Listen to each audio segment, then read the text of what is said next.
आप सभी को मेरा नमस्कार। आज का हमारा विषय है Buddhist system of education in India. यानी भारत देश में जो बुद्ध की शिक्षा प्रणाली है वो किस तरह की थी, तो उस पर आज हम चर्चा करेंगे। इंडियन इथोज जो है, इंडियन इथोज, उनको किसी न किसी सिलेबस में पढ़ाया जाता है और उसी का ये पार्ट है। इंडियन इथोज इन एजुकेशन का ही ये पार्ट है। तो उसी की आज हम चर्चा करते हैं। बुद्धिस्ट जो पूरा ढांचा है बुद्धिस्ट एजुकेशन का, उसके बारे में आज हम चर्चा करेंगे। तो आप सबको पता है कि इससे पहले वीडियो में हम जान चुके हैं, चाहे वो नालंदा हो, चाहे तक्षशिला हो, चाहे विक्रमशिला हो, चाहे वल्लभी हो, सभी जितने भी यूनिवर्सिटीज हुए हैं, जितने भी ये विश्वविद्यालय हुए हैं, उन सब को स्थापित करने का जो श्रेय है वो बुद्ध संप्रदाय के जो अनुयायी हैं, जो भिक्षु हैं, उन्हीं के द्वारा ये हो पाया है। यानी उस समय जो राजा महाराजा थे वो भी बुद्ध की शरण में थे, क्योंकि बुद्ध स्वयं भी एक राजा हुए हैं। और जब उन्हें वैराग्य हो जाता है तभी वो साधना करते हैं, और साधना के द्वारा फिर वो उन्हें आत्मज्ञान प्राप्त होता है, और उसके बाद वो पूरी दुनिया में घूम घूम कर प्रचार करते हैं कई वर्षों तक। और उनके लोग अनुयायी बनते हैं, फॉलोअर बनते हैं, उनके भक्त बन जाते हैं और उनकी तरह अपना जीवन जीना चाहते हैं और आने वाली पीढ़ियों को भी बचाना चाहते हैं और उसी पथ पर उन पीढ़ियों को चलाना चाहते हैं। तो देखिए, वो दौर था आज से लगभग 2,500-3,000 साल पहले, कि जगह जगह पर भारत में छोटे छोटे मठ तो बहुत थे, विहार बहुत थे, लेकिन नालंदा, तक्षशिला, विक्रमशिला, वल्लभी आदि बड़े विश्वविद्यालय भी, आदि बड़ी विद्यापीठ भी, आदि बड़ी यूनिवर्सिटीज भी पूरे भारत में मेन मेन जगह पर वो होती थी, जो शिक्षा के अपने आप में बहुत ही बड़े उच्च कोटि के विश्व स्तरीय केंद्र होते थे वो, जिनमें अध्यात्म और ज्ञान की शिक्षा भी दी जाती थी, जिनमें टेक्नोलॉजी की और चिकित्सा की शिक्षा भी दी जाती थी, जिनमें हमारे वैदिक परंपरा से शिक्षित किया जाता था। मतलब बहुत ही अच्छा सिस्टमेटिक और साइंटिफिक एजुकेशन सिस्टम भारत का था। तो महात्मा बुद्ध अकेले चले थे, लेकिन बाद में काफिला उनके पीछे बन गया था, और उनकी शिक्षाएं जो थी वो व्यक्तिगत नहीं थी, वो समाज के कल्याण के लिए थी। अपने कल्याण के साथ साथ समाज का कल्याण, प्रजा का कल्याण और राष्ट्र का कल्याण और संपूर्ण विश्व के सभी प्राणियों के कल्याण के ऊपर आधारित उनकी शिक्षाएं थी। तो जो मेन उनके जो विहार थे, उनके जो विश्वविद्यालय थे, उनमें क्या एजुकेशन सिस्टम था, उनकी भी हम चर्चा करेंगे। तो देखिए, इंट्रोडक्शन में हम जानते हैं, the Buddhist education system in India aims to attend perfect peace and happiness through the principles of Lord Buddha. तो महात्मा बुद्ध के जो सिद्धांत थे, उनका मेन मकसद यही था कि कैसे हम शांति को प्राप्त करें, कैसे हम खुशी और आनंद को प्राप्त करें। क्यों? क्योंकि महात्मा बुद्ध का मानना था कि जीवन दुखों से भरा हुआ है और इन दुखों से मुक्ति पाने पर ही आपको निर्वाण या मोक्ष की प्राप्ति होगी। तो here are the 8 most famous elements of the Buddhist education system in India. आप सब नोट डाउन कर लीजिए मेन मेन बातें, या आपके सामने इंग्लिश में स्क्रीन है, मैं हिंदी में भी आपको समझा रहा हूँ, बता रहा हूँ, और आप अंग्रेजी में समझ सकते हैं तो आपकी मर्जी है, अच्छी बात है। तो 8 जो प्रमुख जो पॉइंट हैं, जो तत्व हैं बुद्धिस्ट एजुकेशन सिस्टम के भारत में और खासकर प्राचीन भारत में, उनको हम जान लेते हैं। तो जो सबसे पहला पॉइंट जो है वो है लर्निंग एम्स टू अटेंड निर्वाण। यानी बुद्ध की जो शिक्षा है उनका भाई मुख्य लक्ष्य, तो क्योंकि योग का भी चूंकि समाधि है, मोक्ष प्राप्ति है, तो ऐसे ही बुद्ध का भी मेन जो अटेंड गोल है, एम है, वो निर्वाण है ना। यहाँ पर मोक्ष को निर्वाण कहा गया है। And the entire curriculum helps students to attend the goal, attend that goal. यानी इस पूरे करिकुलम में, जो पूरा करिकुलम है, पूरा जो सिलेबस है ना, यानी जो करिकुलम सिलेबस होता है जिसमें आपकी सभी एक्टिविटी होती है, आपकी है ना बौद्धिक एक्टिविटी भी, आपकी फिजिकल एक्टिविटी भी है ना, आपकी नॉलेज भी है ना, आपकी कल्चर एक्टिविटी भी, आपकी स्पोर्ट्स एक्टिविटी भी, वो सब इंक्लूड होके ही आपका करिकुलम बनता है, उसका डिजाइन होता है। ठीक है, मतलब ये क्या करता था करिकुलम, कि आपको मदद करता था अपने लक्ष्य को प्राप्त करने के लिए, और मूल लक्ष्य क्या था, निर्वाण की प्राप्ति। और सेकंड क्या है, Buddhism is a form of learning mainly obtained in मठास, विहारास and monasteries managed by monks। जो भिक्षु होते थे, अंग्रेजी में उन्हें मॉन्क कहते हैं, है ना, मॉन्क। बौद्ध जो भिक्षु थे, यानी वो त्यागी थे, सन्यासी थे, भिक्षु थे, और वो कहाँ रहते थे, वो मठों में रहते थे, विहारों में रहते थे, और मोनास्ट्री जो थी उनमें रहते थे, और जो जिसका पूरा संचालन वो खुद ही करते थे। ठीक है, मतलब मठ या विहार हम उनको कह सकते हैं कि जहाँ जैसे आजकल आश्रम कह देते हैं, इसी तरह के वो होते थे। उनमें बुद्ध की प्रतिमा होती थी और बौद्ध भिक्षु वहाँ पर निवास करते थे। इसके अलावा जो students from Asia countries like Burma, Tibet, China and Malaysia learn Buddhism in these monasteries, यानी इन मठों में, इन विहारों में भारत के अलावा एशिया की कई कंट्री के लोग यहाँ पर आते थे, और आज भी बुद्ध का वहाँ प्रभाव है। तिब्बत पूरा बुद्धिज्म को फॉलो करता है, नेपाल है, भूटान है, चाइना है, मलेशिया है ना, ये सारे बुद्धिज्म को फॉलोअर करने वाले पीपल हैं, लोग हैं, उनकी शिक्षाओं को फॉलो करने वाले लोग हैं। तो मतलब भारत में शिक्षा को ग्रहण करने के लिए, ये हम पढ़ भी चुके हैं, तक्षशिला, नालंदा, विक्रमशिला, वल्लभी विद्यापीठ, सभी के बारे में हम जान चुके हैं कि सभी जगह भारत के ही नहीं बल्कि एशिया के महाद्वीप के और यूरोप तक के लोग यहाँ पर पढ़ने के लिए आते थे। इसके अलावा the Buddhist education system has a wide and optimistic vision, यानी जो बुद्धिस्ट एजुकेशन सिस्टम था वो एक ब्रॉड एरिया रखता था, कोई नैरो पाथ नहीं था उसका, और ऑप्टिमिस्टिक विजन था उसका ना। किसी भी चीज़ का एक विजन होता है, एक मिशन होता है ना, तो एक एक विजन था, कैसा, आशावादी, है ना, ऑप्टिमिस्टिक यानी आशावादी विजन था। टुवार्ड्स टीचिंग, शिक्षण के प्रति उनका एक आशावादी विजन था, यानी वो बच्चे को पूरा तैयार करते थे। Students are free from caste system, bondage and everyone is treated equally, यानी वहाँ पर कोई जाति, धर्म, मजहब, कोई भेदभाव नहीं था।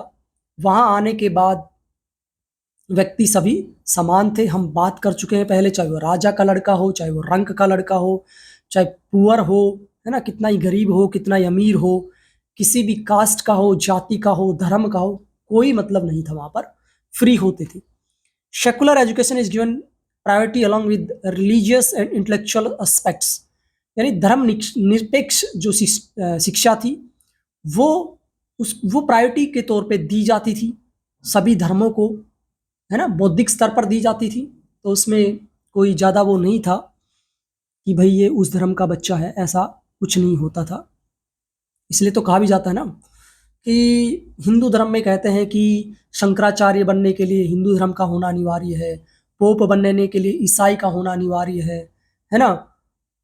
ऐसे ही मुसलमानों में कुछ बनने के लिए मुसलमान संप्रदाय से होना जरूरी है, सिख में बनने के लिए सिख होना जरूरी है ना, जैन में बनने के लिए जैन होना जरूरी है। लेकिन कहते हैं कि बुद्ध बनने के लिए आपको कोई जाति धर्म से हो सकते हैं आप, है ना, कोई भी बुद्ध बन सकता है, उसका हिंदू, मुस्लिम, सिख, ईसाई, बौद्ध, जैन किसी से कोई संबंध नहीं, कोई भी बुद्ध बन सकता है। जो बुद्ध बन गया वो शुद्ध हो गया, है ना। इसमें कोई हार्डशिप नहीं है ना, इसमें कोई धर्म मजहब की बातें नहीं है ना, इसमें मानव कल्याण की बातें हैं। A unified teacher-student relation is sustained in the Buddhist education system। एक यूनिफॉर्म होती थी, है ना, टीचर और स्टूडेंट के बीच में एक एक मतलब आपसी तालमेल होता था, आपसी संबंधों में ना, गुरु शिष्य जो परंपरा थी उसी के तहत यहाँ पर शिक्षण कराया जाता था। और tutors and students share equal respect and also learn to balance their lives through teachings, यानी जो शिक्षक है और जो विद्यार्थी है ना, इक्वल रेस्पेक्ट पाते थे। ये नहीं है कि वो गुरु की सेवा में ही लगा रहता था, है ना, ऐसा बिल्कुल भी नहीं है। गुरु उनसे काम कराते थे, ऐसा बिल्कुल भी नहीं है। दोनों साथ बैठकर पढ़ते थे, है ना। शिष्य गुरु का आदर करता था, उनकी भावनाओं का आदर करता था, और गुरु भी शिष्य को अपने बच्चे की तरह रखते थे, उनका पूरा आदर करते थे, उन्हें पूरा रेस्पेक्ट देते थे ना। कहते हैं ना, give respect and take respect. जब आप आदर देंगे तो आपको आदर मिलेगा। तो ऐसा सामूहिक प्रयास होता था, और संतुलित भाव से वो सीखते थे अपने जीवन के बारे में। अपने जीवन की शिक्षाएं ज़्यादा होती थी, मतलब वो शिक्षाएं जॉब के लिए नहीं होती थी। जो भी टीचिंग शो कराते थे वो एक अच्छा जीवन जीने के लिए शिक्षाएं होती थी ना, आर्ट ऑफ लिविंग की शिक्षाएं होती थी। The Buddhist education system consist of curriculum activities like spinning, weaving, drawing, medicine act that helps to live a basic life later in the world. मतलब बुद्धिस्ट जो एजुकेशन सिस्टम है उसमें जो curriculum होता था, उसमें हम चर्चा कर चुके हैं कि सभी तरह का करिकुलम था ना, सभी तरह की शिक्षण पद्धतियां वहाँ पर होती थी, और सभी विषयों को उसमें शामिल किया जाता था। चाहे कपड़े सीलने का हो, है ना, चाहे कोई ड्राइविंग करनी हो, है ना, ड्राइंग करते हैं बच्चे, दीवारों पर ड्राइंग आप देख देख रहे होंगे ना, चाहे मेडिसिन की बात हो, है ना, सभी चीजें उसमें इंक्लूड होती थी। यानी जीवन के हर पहलू का ज्ञान वहां पर बौद्धिक शिक्षा में दिया जाता था। ठीक है, चाहे वो अपने लिए उपयोगी हो, चाहे समाज के लिए उपयोगी हो, सभी तरह का ज्ञान बच्चे को दिया जाता था। यानी उसका ओवरऑल डेवलपमेंट पर फोकस किया जाता था। ठीक है, आगे हम बात करें, the method of learning is done viva classes, examinations and conferences. तो लर्निंग का जो मेथड था, सीखने की जो विधि थी, वो क्लासेज के द्वारा भी होती थी। यानी टीचर स्टूडेंट रेशियो बहुत अच्छा था वहाँ पर, है ना, लगभग 4-5। जैसे मैंने बताया ना कि पीएचडी आजकल करते हैं असिस्टेंट प्रोफेसर के अंडर में, तो 4 लोग होते हैं, है ना, तो उसी प्रकार से 5 लोग एक टीचर के अंडर में रहते थे, है ना। तो देखा होगा पीएचडी आजकल जो करते हैं, वो टीचर के साथ जो स्टूडेंट होता है, स्कॉलर होता है, वो एक अच्छे रिलेशन में होता है ना, एक दोस्त की तरह से ही होता है। क्योंकि जब खुलकर आमने सामने बातें होती हैं, दोनों फ्रैंक होते हैं, तभी कोई बात निकल के आती है, तभी कोई रिसर्च होती है। क्योंकि रिसर्च कोई डर से, हेजिटेशन से नहीं होती है। इसलिए दोनों का एक दोस्त की तरह रहना, है ना, दोनों का ओपन माइंडेड होना बहुत जरूरी होता है। तभी कोई जाके निष्कर्ष ठीक से निकल पाता है। तभी हम एक दूसरे की भावनाओं की कदर कर पाते हैं, एक दूसरे की भावनाओं को हम समझ पाते हैं। तो ऐसा पहले भी होता था कि एक जो भिक्षु होता था, उसके अंडर में 4 से 5 बच्चे होते थे। तो अच्छे से वो टैकल करते थे, अच्छे से उनकी भावनाओं को समझते थे, और उसी के अनुसार वो स्टडी करते थे। आ, उनका एग्जामिनेशन भी होता था, है ना, उनकी परीक्षाएं भी होती थी। वो किसी भी तरह की परीक्षाएं हो सकती थी, लिखित में भी हो सकती थी, या गुरु कैसे भी परीक्षा उनकी ले सकता था। और कॉन्फ्रेंसीज भी होती थी, यानी दूसरे विषय के विशेषज्ञ जो होते हैं वो इकट्ठा बच्चों को बैठा के कुछ नई जानकारी भी देते थे। The Buddhist education system was developed to find concrete answer to various life problems. यानी जीवन से संबंधित जितनी भी समस्याएं थी, उनका समाधान भी बच्चे वहां पर पाते थे, है ना। मतलब अपने जीवन को कैसे हम डिवाइन बनाएं, कैसे दिव्य बनाएं, कैसे उच्च कोटि का बनाएं, कैसे जीवन को उपयोगी बनाएं, कैसे जीवन को सार्थक बनाएं, ये सब उस शिक्षा का हिस्सा होता था। अब objective of the Buddhist education system, यानी जो बुद्धिस्ट जो एजुकेशन सिस्टम है, बौद्ध धर्म का जो एजुकेशन सिस्टम था, उसके क्या ऑब्जेक्टिव्स थे, है ना, क्या उसके उद्देश्य थे, उनकी हम चर्चा कर लेते हैं। तो देखिए, the Buddhist education system aims to attend ultimate wisdom and find solution to world sufferings. यानी अल्टीमेट सॉल्यूशन तो वही था कि ज्ञान की प्राप्ति हो, है ना, विजडम, यानी ज्ञान से मुक्ति मिलती है, ज्ञान प्राप्त करना तो था ही, और सॉल्यूशन पाना था। क्या सारा संसार है वो सफरिंग्स है, बीमार है, परेशान है, दुखी है, उससे ऊपर उठना, उससे मुक्त होना। और कहते भी हैं कि जैसे जैसे ज्ञान होता जाता है, वैसे वैसे व्यक्ति को अपने अज्ञानता का आभास होता जाता है, और ऐसे वैसे वो ऊपर उठता जाता है। और the goal of the Buddhist education system is to bring everyone on a joint platform and help reach to reach the most elevated form of human satisfaction through learning, meditation and self reflection. देखिए, दो जो गोल है Buddhist education system का, एक joint platform होता था। किस लिए होता था? मिलकर होता है ना, क्योंकि योग का मतलब भी जोड़ होता है, अध्यात्म का मतलब भी मिलकर चलना होता है। तो उसका मतलब यही था कि मदद करना और किस तरह से सीखना भी है, मेडिटेशन भी करना है और सेल्फ रिफ्लेक्शन, यानी कहते हैं ना, जैसा बोएंगे वैसा आप काटेंगे, जैसा करेंगे वैसा मिलेगा, है ना, जैसे को तैसा, टिट फॉर टैट। तो मतलब आपको आईना भी दिखा दिया जाता था, है ना, आपको मेडिटेशन भी कराया जाता था, आपको सेल्फ रिफ्लेक्ट भी मिल जाता, रिफ्लेक्शन भी हो जाता था, है ना, आपको आपको आत्म अनुभूति हो जाती थी, आप कैसे हैं, क्या हैं, सब आपको पता चल जाता था। तो बुद्धिस्ट में मेडिटेशन का काफ़ी फॉलो किया जाता है, आज भी कराया जाता है 10 दिन का विपश्यना ध्यान बड़ा फेमस है ना, और उसके अंदर आपका आनापान भी होता है ना 3 डेज का। तो करना चाहिए अगर आप शांत होना चाहते हैं, एकाग्र होना चाहते हैं। पूरे भारत में इसके सेंटर है, निशुल्क वहाँ पर आपको मेडिटेशन कराया जाता है, कहीं भी आपको फॉलो नहीं कराया जाता कि ऐसा आपको फॉलो करना है। वो आपको अपने आप से जोड़ते हैं कि आप हैं और आपकी ब्रीथ है, बस आप अपने आप से जुड़ जाओ, आप सीधे ईश्वर से जुड़ जाएंगे।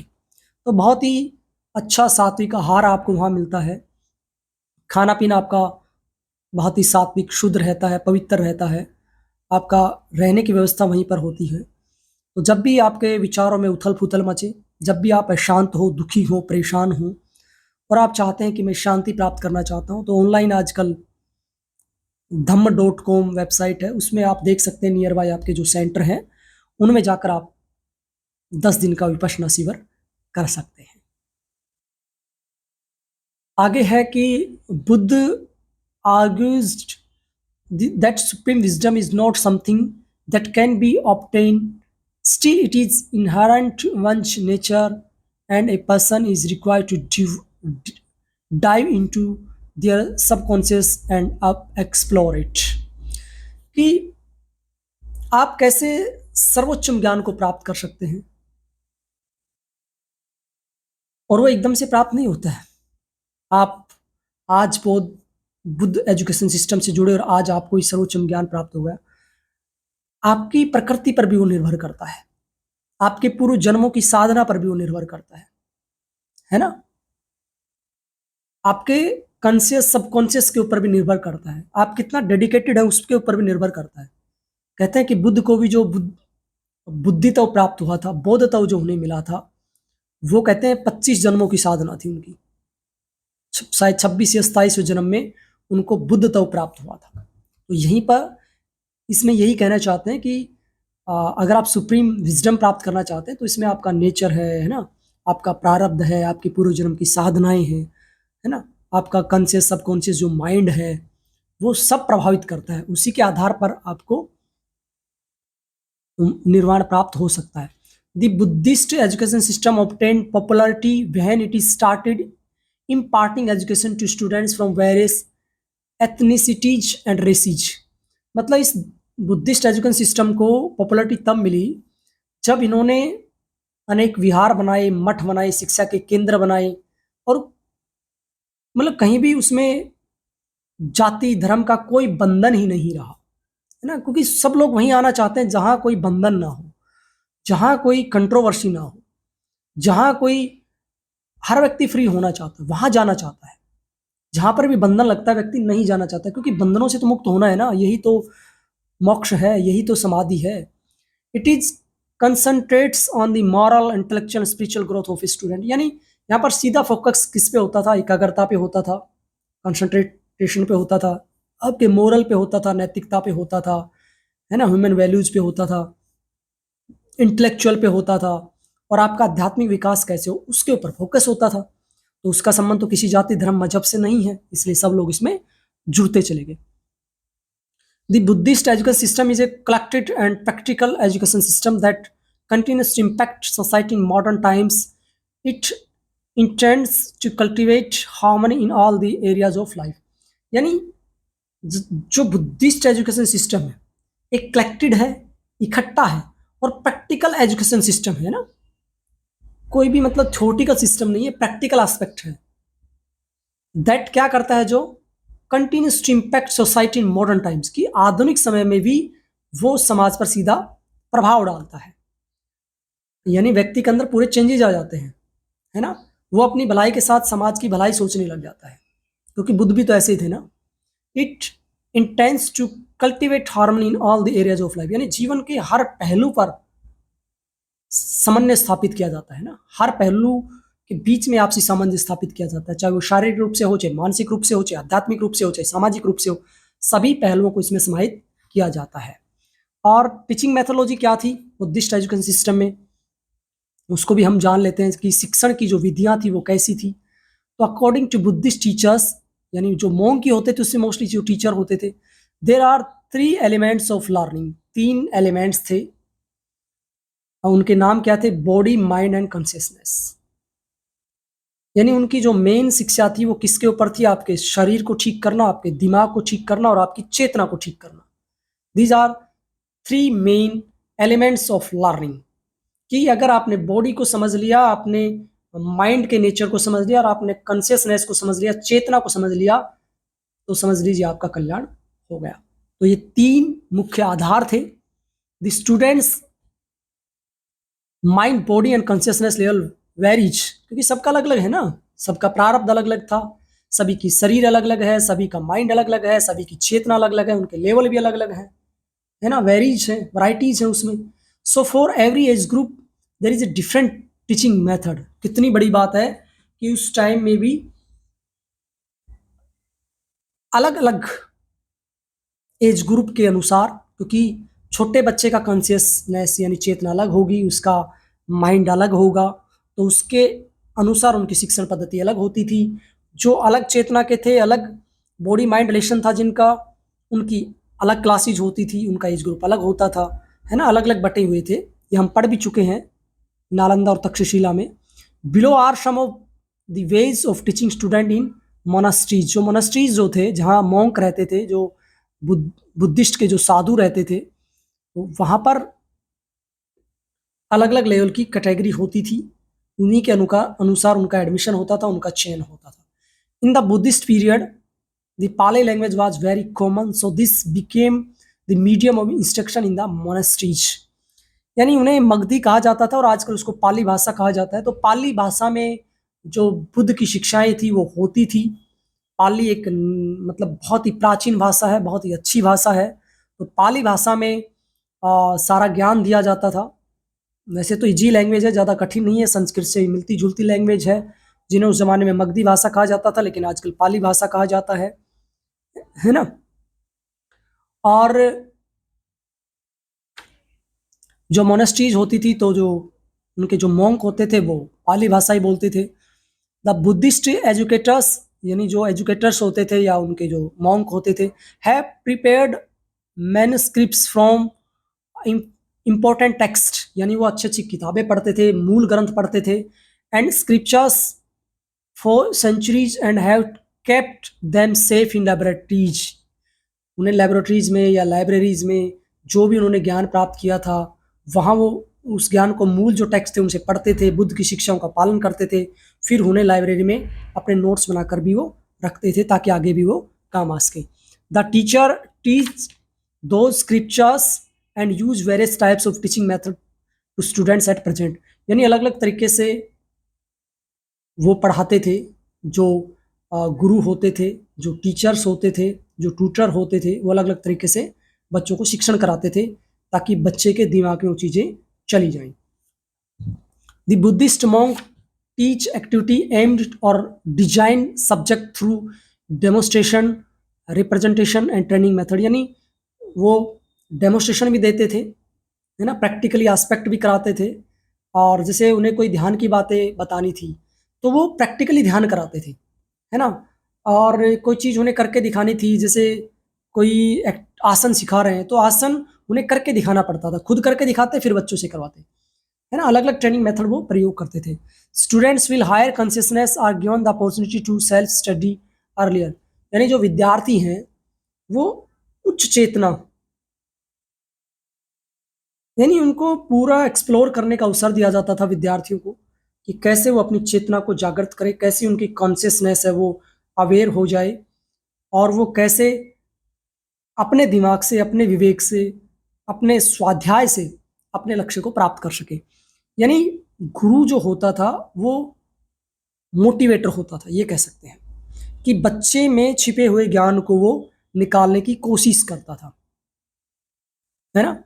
कि बच्चे में जो विद्यार्थी थे, जो शिष्य थे, उनमें कैसे ज्ञान पिपासा को जागृत किया जाए, है ना? उनके अंदर कैसे ज्ञान की प्यास है वो बढ़ाई जाए, जानने की जिज्ञासा उनके अंदर पैदा की जाए, और कैसे वो अपने आप से जुड़ पाए, है ना?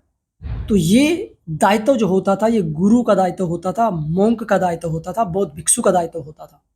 तो सारा काम शिष्य करता था, गुरु तो उसमें मोटिवेट करता था, उसे जागृत करता था, उसे प्रज्वलित करता था। कहते हैं ना, इसने आग लगा दी, तो गुरु आग लगाने का काम करता था कि इसके अंदर आग लगे और ये अपने ज्ञान से परिचित हो जाए, अपने टैलेंट से परिचित हो जाए, है ना? तो कहते हैं ना, गाना है ना, दिल लगी ने दी हुआ, थोड़ा सा धुआं हुआ और आग लग गई। तो जो गुरु थे वो दिल लगी की तरह हवा दे देते थे शिष्य को।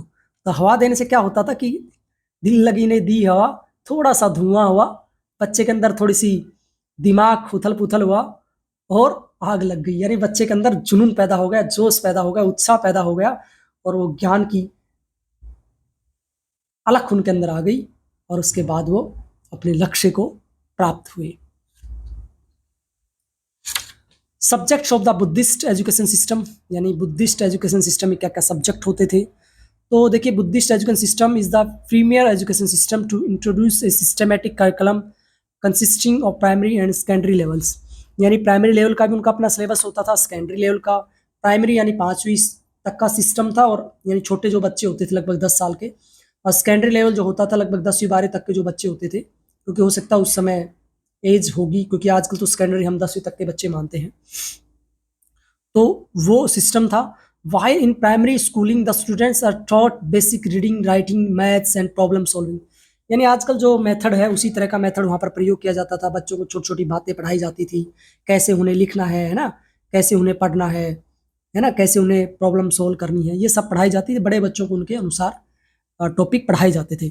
In contrast at the secondary level student will learn philosophy, religion, medicine and military training along with the previous courses. यानी जो बड़े बच्चे हो जाते थे उनका लेवल थोड़ा बढ़ जाता था, उनको दर्शन भी पढ़ाए जाते थे, उनको धर्म के, अध्यात्म के बारे में बताया जाता था, उनको मेडिसिन के बारे में बताया जाता था, ना, आयुर्वेदिक मेडिसिन, योग के बारे में बताया जाता था उन्हें, ध्यान के बारे में उन्हें बताया जाता था, और जो ट्रेनिंग होती थी यानी आत्म रक्षा की ट्रेनिंग, वो भी उन्हें बताई जाती थी, वो भी उन्हें सिखाई जाती थी, कैसे हमें आत्म रक्षा करनी है। उन्हें तीरंदाजी भी सिखाई जाती थी, धनुष विद्या भी सिखाई जाती थी, है ना?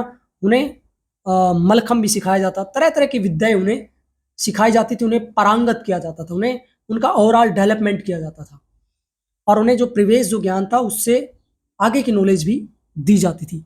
तो the major students in the Buddhist education system includes, क्या क्या चीजें इंक्लूड करते थे वो? The teaching of the Lord Buddha, क्या क्या थी? आयुर्वेद भी थी, सर्जरी भी पढ़ाया जाता था, ये हमने सुश्रुत, है ना, पहले शल्य चिकित्सा के जनक माने जाते हैं, तो आयुर्वेद और सर्जरी भी उन्हें पढ़ाई जाती थी। साथ में आर्ट एंड क्राफ्ट का ज्ञान भी दिया जाता था।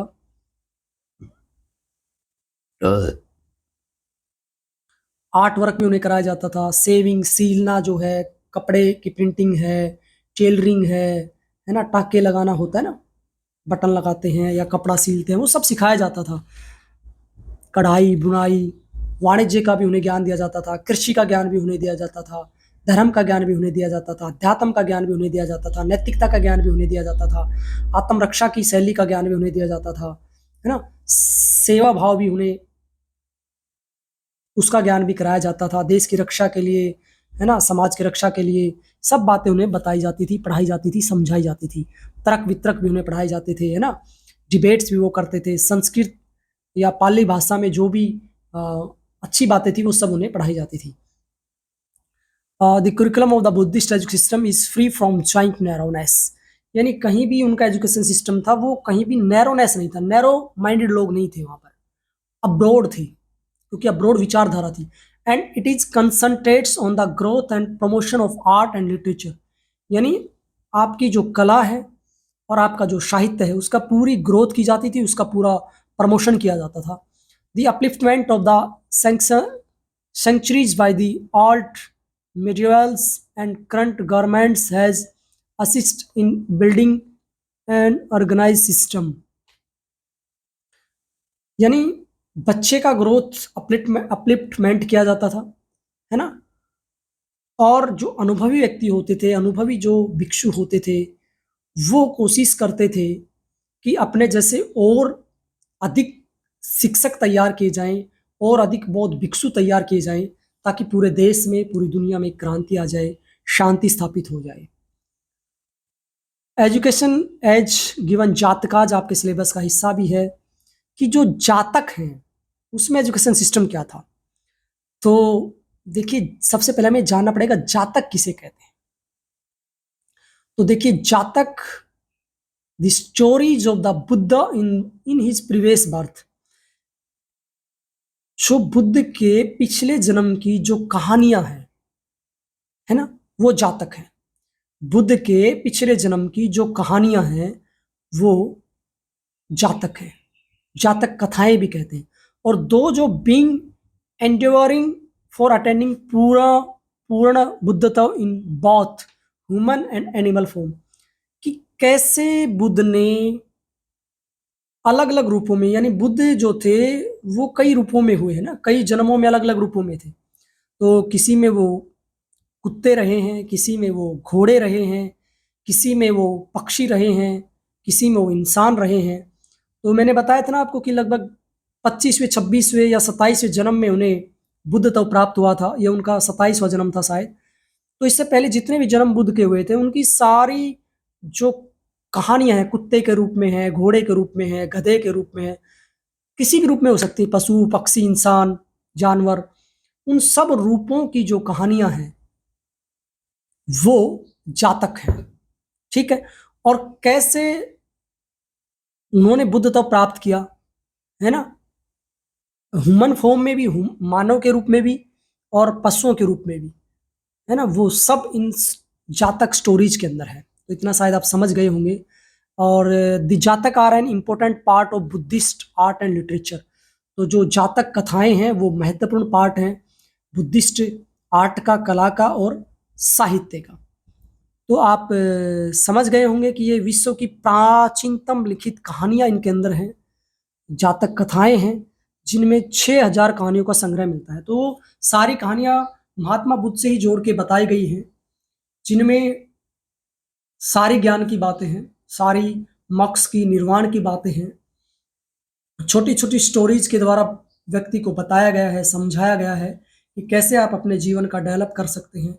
और वो कहानियां अलग अलग पहलुओं पर हैं, अलग अलग विषयों पर हैं, ताकि समग्र ज्ञान हो जाए। तो 6000 कहानियों का संग्रह बताते हैं जातक, जो कथाएं हैं उनमें मिलता है। और वो सारी कथाएं बौद्ध से ही रिलेटेड है, महात्मा बुद्ध के अलग अलग जन्म से रिलेटेड है, उनके जो पिछले जन्म हुए हैं उन सभी से रिलेटेड है। तो देखिए, जातक जो शब्द है वो जन धातु से बना है और जिसका अर्थ होता है भूत अथवा भाव। तो जन धातु में कत एक प्रत्यय जोड़कर ये शब्द बनाया गया है, और धातु को भूत अर्थ में प्रयुक्त करते हुए जब अर्थ किया जाता है तो इसका मतलब हो जाता है कि जात भूत कथा एवं रूप, जात भूत कथा एवं रूप। भाव अर्थ में प्रयुक्त करने पर जात जनी जनन जन्म अर्थ बनता है ना, जात बनती है, जनी बनती है, जनन बनता है और जन्म इसका अर्थ बनता है। इस तरह जातक शब्द का अर्थ है जात अर्थात जन्म संबंधित कथाएं। आप समझ गए होंगे शायद इस अर्थ से। जातक शब्द का अर्थ है जात और जात का मतलब है उसके जन्म संबंधित कथाएं। तो महात्मा बुद्ध के जन्म संबंधित जो भी कथाएं हैं उसे ही जातक कहा जाता है। तो जातक भगवान बुद्ध के पूर्व जन्म संबंधित कथाएं हैं। तो बुद्धत्व प्राप्त कर लेने की अवस्था से पूर्व भगवान बुद्ध बोधिसत्व कहलाते हैं, है ना। क्योंकि बुद्धत्व तो इन्हें इन्हीं जन्म में मिला है, निर्वाण तो इन्हें इन्हें मनुष्य जन्म में ही मिला है लास्ट में। तो इनके प्रवेश जो बर्थ हुए हैं, पूर्व जन्म जो हुए हैं इनके, उन सब की जो कहानियां हैं, स्टोरियां हैं, उन सब को इनके शिष्यों ने जातक कथाओं में पिरोया है, ताकि आम लोगों को बुद्ध के बारे में पता चल सके। हालांकि कुछ लोग कहते हैं कि, या उनके अनुयायी कहते हैं कि महात्मा बुद्ध ने कोई लेखन कार्य नहीं किया। उनकी जो शिक्षाएं हैं, जो भी उन्होंने मुख से बोला, तो उनके शिष्यों ने उन्हें नोट किया और वही कहानियां बनती हुई चली गई, ऐसा बताया जाता है। और बौद्ध धर्म के जो त्रिपिटक हैं, 3 मुख्य जो पिटारियां हैं, उसमें सूत पिटक है, अभिधम पिटक है, विनय पिटक है। इन तीनों में भी बुद्ध की शिक्षाओं का सार मिलता है ना।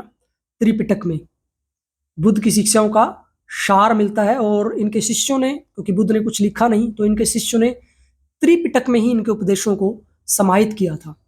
तो सूत पिटक में धर्म संबंधित बातें मिलती हैं, और सूत पिटक का एक भाग बताते हैं धम्पद है, जो बौद्ध धर्म की गीता के नाम से जाना जाता है। अभिधम पिटक में बुद्ध के दार्शनिक विचारों को संग्रहित किया गया है, यानी फिलोसफिकल एस्पेक्ट ऑफ बुद्धिस्ट उसमें मिलता है, और इसमें बुद्ध के मनोवैज्ञानिक विचारों को भी दर्शाया गया है। और विनय पिटक में नीति, नियम, जो मर्यादाएं हैं, उन संबंधी विचारों का वर्णन किया गया है। तो बेसिक टीचिंग ऑफ बुद्ध की क्या थी? तो बुद्ध की जो शिक्षा है वो 4 आर्य, यानी दी 4 नोबल ट्रूथ, वो सबसे प्रमुख है। तो बुद्ध की के जो सभी उपदेश हैं, उनका जो सार अगर हम बात करें ना, निचोड़, वो 4 आर्य सत्यों में सम्मिलित है ना, यानी दी 4 नोबल ट्रूथ में ही सम्मिलित है। और महात्मा बुद्ध ने सांसारिक मनुष्यों का दुख दूर करने के लिए कठोर तप की अनुभूति और उपलब्धि के सारभूत रहस्य 4 आर्य सत्यों के माध्यम से अपने शिष्यों को बताए थे। तो कोई विद्वान महापुरुष ही सत्य का प्रत्यक्ष अनुभव कर सकता है। तो 4 आर्य सत्य कौन से? दुख, सबसे पहला दुख है, दूसरा दुख समुदाय है, तीसरा दुख निरोध है, और चौथा दुख निरोध मार्ग है। ये 4 नोबल ट्रूथ हैं। तो जो दुख निरोध मार्ग है वो 8 है ना। वो कौन से हैं? सम्यक दृष्टि, सम्यक संकल्प, सम्यक वाक, सम्यक कर्मांत, सम्यक आजीविका, सम्यक व्यायाम, सम्यक स्मृति, सम्यक समाधि। तो ये संपूर्ण जानकारी आप योगसार पुस्तक में देख सकते हैं। बहुत अच्छे से डायग्राम ये सब दिखाया गया है, बताया गया है। तो ये हमने चर्चा की बुद्ध की शिक्षा पद्धति की, गुरु शिष्य परंपरा पर आधारित थी, और बहुत बड़े बड़े मठ थे, बहुत बड़े विहार थे, शिक्षा के बहुत बड़े केंद्र थे, जिसमें देश और दुनिया से लोग पढ़ने के लिए, बुद्ध की शिक्षाओं को जानने के लिए आते थे, उनका अनुसरण करते थे। क्यों? क्योंकि बुद्ध की जो शिक्षाएं थी वो किसी भी रेस, यानी किसी प्रतिस्पर्धा के लिए नहीं थी, किसी जाति धर्म मजहब के लिए नहीं थी, वो सृष्टि के लिए थी। वो अपने कल्याण के साथ साथ, आपके आत्म कल्याण के साथ साथ आपको स्वयं से जोड़ने की थी, है ना। बुद्ध कोई भी बन सकता है, कभी भी बन सकता है। तो बुद्ध की शिक्षाएं मानव कल्याण के लिए थी, सभी की भलाई के लिए थी, समाज में, विश्व में शांति, सौहार्द, समन्वय स्थापित हो, इसी को ध्यान में रख के थी।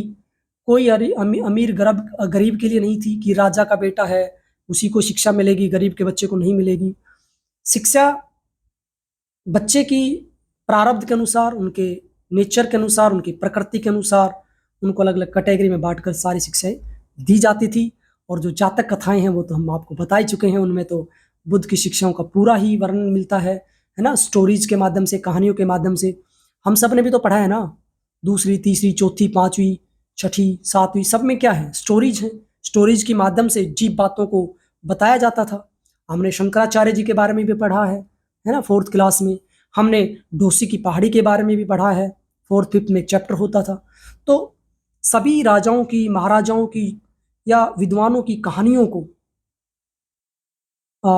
सिलेबस का हिस्सा बनाया गया, जिसके माध्यम से बच्चा पढ़ता था और उनकी बातों का अनुसरण करता था।